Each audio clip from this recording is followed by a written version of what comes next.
Welcome to another G News update. Today we're going to go for a walk down the end of Palm Beach. And here we are, it's in the morning, and let's go for a walk on the beach. As you can see behind me, it's a beautiful morning again, and all the familiar sort of places like Nani Island out there behind me. And I'm down the far end of Palm Beach, and let's go. Well, today in the news, there were a number of articles, but one of them was from Thomas Coughlan, and Thomas was talking, we're going down some stairs again here, about the reasoning behind Labour MPs and former Prime Minister Dame Jacinda Ardern for not showing up at the second part of the Royal Commission of Inquiry. And Thomas reasoned that the reasons given, of which there were about three, two of them he thought were a little bit weak. One of them was that there was a convention in the Royal Commission of Inquiries in the past that you don't have to appear in public. It's really not about a circus show. And that convention is the norm. However, Thomas said, well, look, there are some notable exceptions, and therefore that weakens the case for the normal convention. And so the exceptions themselves are notable, like this guy Knapp showing up at the recent one about the Burman military, the inquiry into that. But the second reason that he thought wasn't particularly strong had to do with the fact that, well, I don't know, he thought the strongest reason actually was that it would be performative rather than informative, because all the information had already been supplied. And so, basically what we're seeing is some kind of, kangaroo court that already has all the information that it needs, but it just wants to put people on display. And that was just pretty much the territory of Newstalk ZB. Mike Hosking he's got a dog in this fight because he's always been opposed to saving people's lives and, open the borders. He just basically flip-flopped from close the borders now to open the borders and follow Sweden pretty early on, and he wants to justify himself. So he wanted this kind of parade, the circus, which was performative and not informative. So what was the other reason? Well, it kind of escapes me a little bit now what the other reason was, but it possibly had to do with the way in which, it might have been to do with the abuse that some of the people would expose themselves to if they put themselves in a situation like this. And I recall, it's to do with how somebody out there might take the public footage, manipulate it, and feed it into the disinformation network. So you might see it showing up on the platform, being carefully edited. It might show up at the centrists and be twisted and distorted and used to drum up sort of more of this cooker conspiracy theory type people who are worried about vaccines, turning you into a magnet.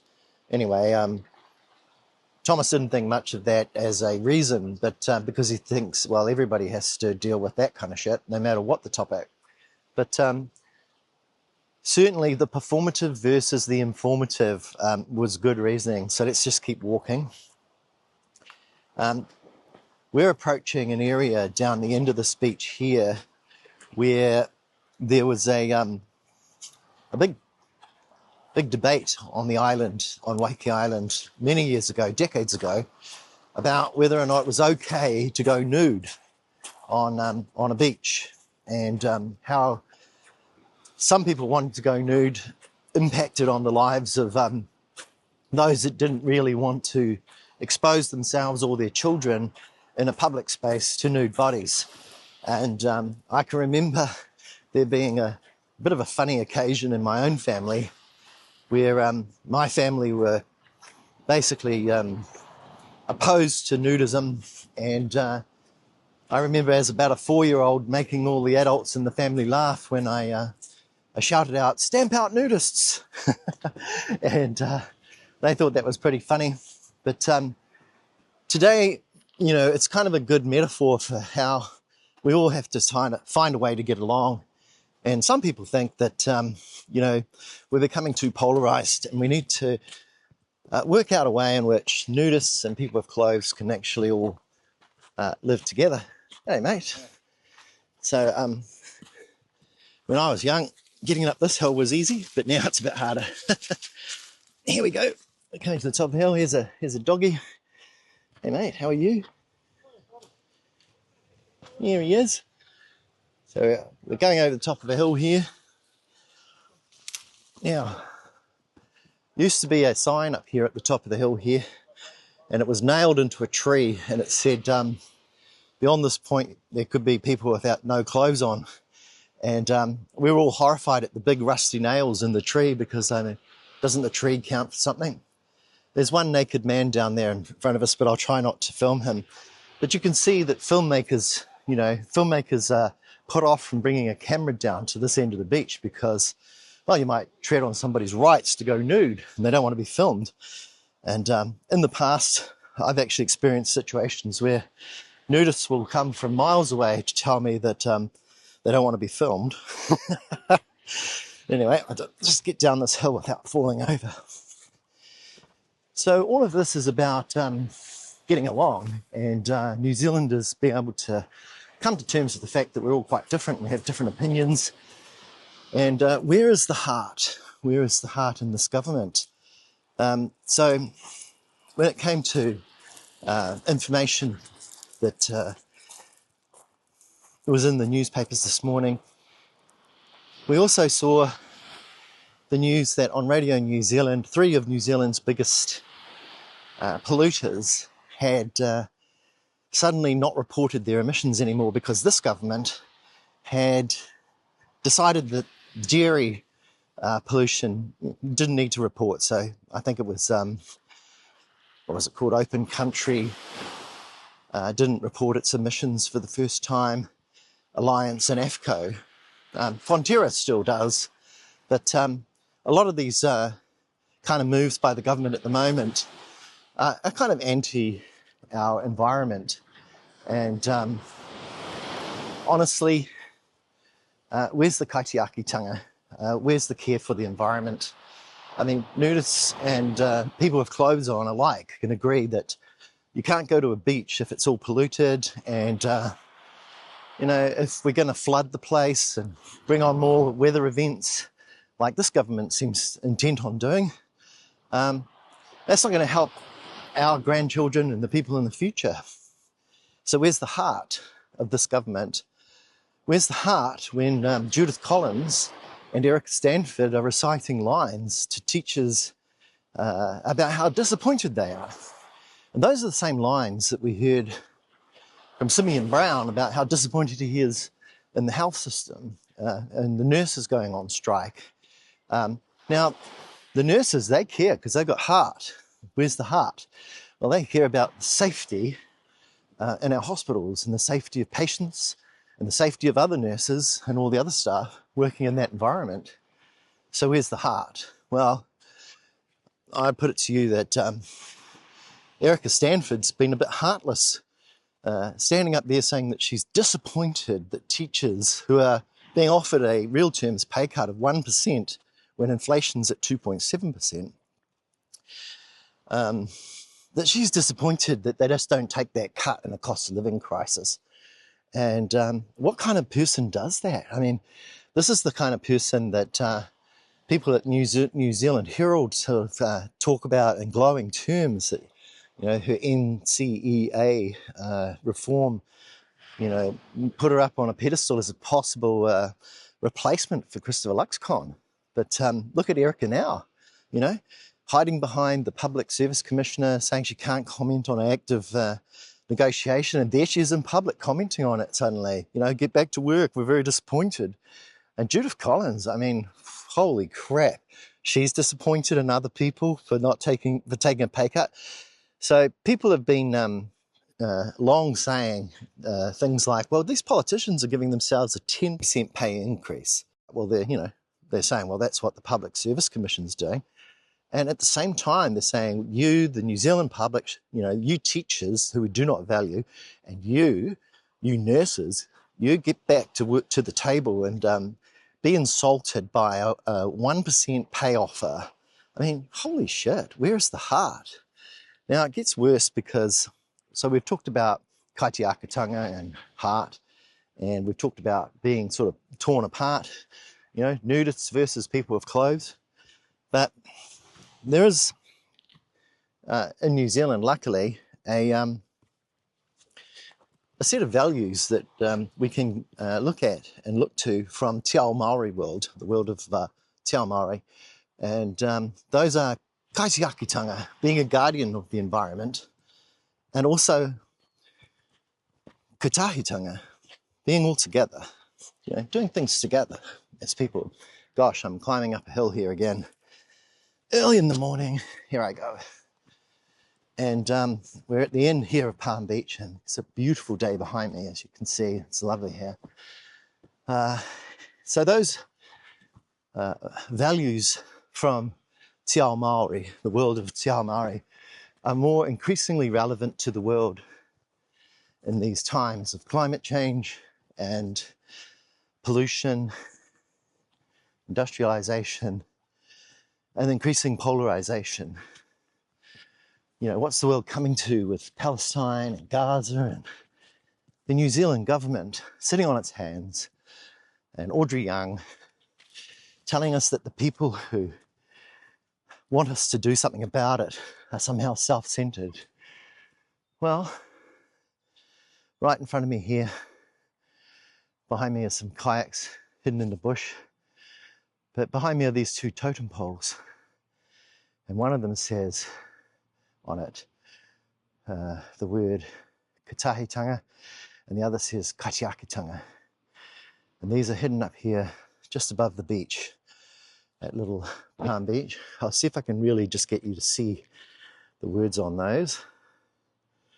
It's a little bit hard. I'll just press the screen, see if I can get it to focus. You see in the red writing there? It says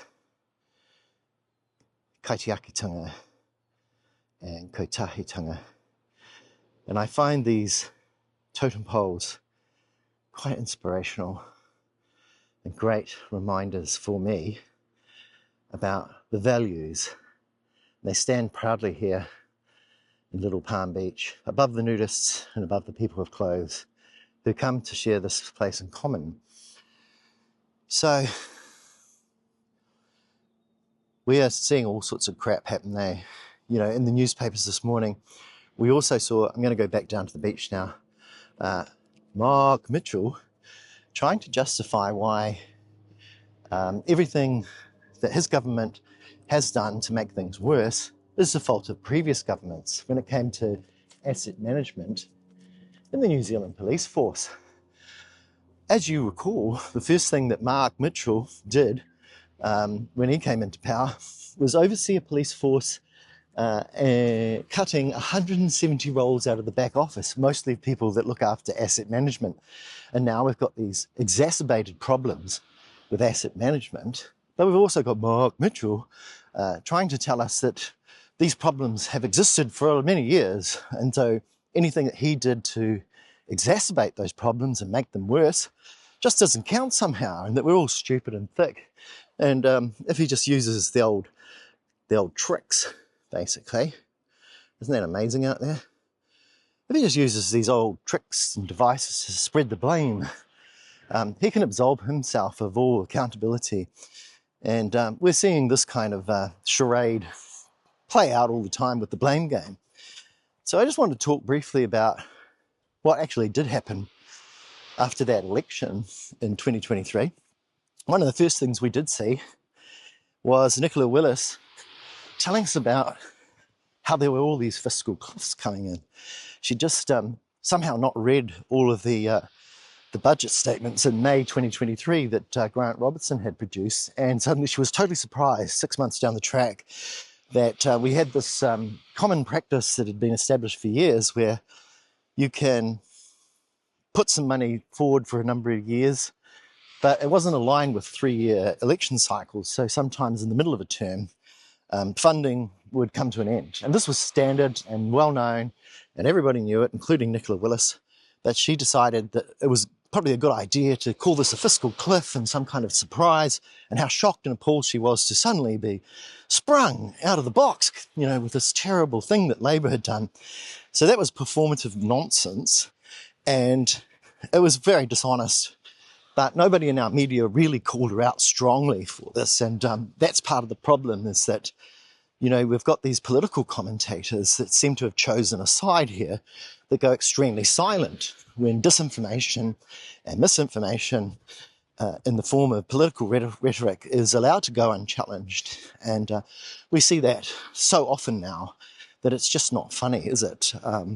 We're seeing Christopher Luxon stand up in Parliament and say, well, look, 6 years of economic vandalism, when 3 of those years were giant surpluses and massive GDP growth, we're seeing no challenge about the Treasury long-term insights briefing, except from people like Craig Rennie, So what has happened to the media that it's allowing this kind of bullshit to go unchallenged? And it's basically, I think, what Gary Stevenson in the UK would call crap analysis from our media. I mean, they're just not up to the game, are they? So increasingly, New Zealand are being dumbed down by a very, very woeful, inept, crap level of analysis from our media. And that's just not good enough, is it? It's really bad for our society that media have got so slack. And then what else happened? Well, we saw, and Chloe's always mentioning this, one of the first things that the current government did was to scrap the way that Inland Revenue was measuring our fairness in our tax system. And so they didn't want us to know. They didn't want us to actually be able to hold those people who are paying less tax to account and to reform our tax system, because if there was data about this, then the case could be made. So one of the first things that this government did was make sure there wasn't any data, so that they could defend their donors and the wealthy and place the burden of the tax system squarely onto the worker. So those kind of tricks, they're very dishonest and unequal, and they exacerbate wealth inequality, and they make life miserable for the vast majority of New Zealanders. But because people are not aware, they tend to keep voting against their own interests. So, in my opinion, I'll try not to show you those nudists. In my opinion, we're basically bullshitted too. And then we saw the ferries, the debacle, the rashness over that, when nobody still knows what that's going to cost because those costs have been hidden from you. But provision for $4 billion has been put into the books, which is more than the Labour Party ever spent on that. So here we come again to me climbing over this hill at Little Palm Beach. Oh, don't look at those people in the background. Don't think they've got any clothes on. But we must all get along, remember? Kotahitanga. So, yes, up these stairs. I used to bound up these stairs when I was a kid. No problem. But, wow, now keeping my footing is quite a challenge, especially when I'm talking. So I better keep my eyes down. Whoop. There you go. It's almost like I nearly went for a tumble there. Anyway, what we're increasingly seeing is a bullshit show. Christopher Luxon being praised by Audrey Young, getting some kind of award for making an off-the-cuff statement under pressure. But he's done nothing. No action's happened about Palestine from New Zealand. We're looking at other people and we're going, shit, we don't want to be unpopular. We better wear the same clothes, better get the same hairstyle, want to fit in, don't want to be a pariah, don't want to be a leper, don't want to be an outsider. So you guys who are standouts, like Jerry, Davey Boy, Winston, because that's what their record shows over the years, when it comes to Palestinian statehood, you guys have somehow got to come around, otherwise Christopher Luxon can't actually be popular anymore. So here we are again. A newspaper who controls the spotlight, puts it on a Green Party female, somebody who's been telling us for years and years and years about these problems in Gaza, And now she's made to be some kind of enemy of the people by people like Audrey Young, hiding behind opinion, when in fact she was right all along, and it was us who were too lazy, not able to talk, too afraid. And where are the media today going up to all of those national MPs outside Parliament and saying, hey, what's your view on Palestinian statehood? Hey, what's your view? Where's Mikey Sherman? Mikey Sherman should have a microphone, and she should be, wow, there's a lot of waves here, asking every national MP as they go into Parliament what their position on Palestinian statehood is. And the same with every New Zealand First politician and every member of ACT. Now, that would be the case if Mikey Sherman was neutral and we didn't have people like Paul Henry on the board, you know, trickling down the influence of the National Party in the year before an election, so that New Zealanders do not know what the National Party people think, that their personal views are hidden from their newspapers, that they can't make a headline out of that. And that's the country we've got with this kind of media that do not ask the hard questions and shy away from their real job. It is their real job. So, in conclusion, this morning, I'd just like to say, shame on Erica, shame on you for being disappointed, and teachers for objecting to a real terms pay cut. Shame on you, Erica, for participating in the theft of $12.8 billion in pay equity from our teachers. Shame on you, shame on you, shame on you, Erica Stanford. Shame on you. Also, Simeon Brown, shame on you for making our health system worse. Shame on you for the stress that you cannot relieve to all of our hospital workers. Shame on you, Simeon Brown. Shame on you for doing nothing to help. And shame on you, Judith Collins, for joining in on this kind of rubbish. And shame on you, Nicola Willis, for creating an unnecessary financial constraint where all of our public services and all of our public health and all of our teaching and education is threatened and downgraded, along with our environment. Shame on you. Shame on you for making the police assets in the back office even worse so that they can't manage their assets. Shame on your neoliberal, dogmatic Atlas network thinking that just cuts and doesn't have a heart. Where's the kotahitanga? Where is the kaitiakitanga in this government? It's nowhere. So that's all I had to say today. I hope you enjoyed our journey up to those totem poles about Maori values and Te Ao Maori world. Let's get back to that, New Zealand. Let's stop with this this austerity, this privatisation, this deregulation. Stop siding with Davey Boy. Let's get a media that actually asks hard questions of the spineless 68 National Party MPs who have nothing to say about Palestine as millions of people are starved to death. Come on, New Zealand. This is not who we are. Vote them out. A one-term government. Catch you all again soon.